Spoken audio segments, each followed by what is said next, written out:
červo točí, jeden vraví, že sa mu hlava točí. Je to vraj z toho, čo dnes ráno našiel, cez stenu šuflíka on ďalej zašiel. Červotoč vie, že sú vo vzácnom stole, zvolal dnes na disko hradky mladé mole. V šuflíku sa koná party Esko Kolumbia, narušená je už celá stola konštrukcia.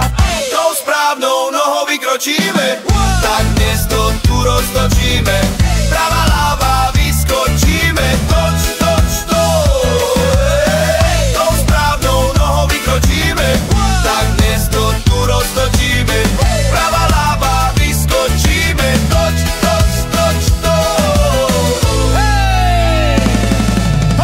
Plný šuflík bieleho prášku začal sa sypať von na dlášku. Zbehli sa tam miestne mravce ochutnať, biely zázrak zadarmo si musia vychutnať. Červotoč je vytočený, že mu mizne z koláča, vraj sú príliš premnožení, toho najviac vytáča.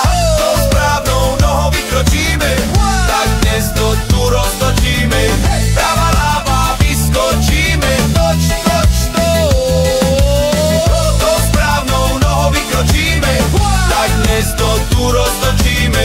Pravá ľava vyskočíme, toč, toč, toč, Stôl je riadne zožratý, kok zo šuflíka vybratý. Každý hryz do stola bol pre červotoče blahý, nový stôl pre Escobara nemôže byť drahý.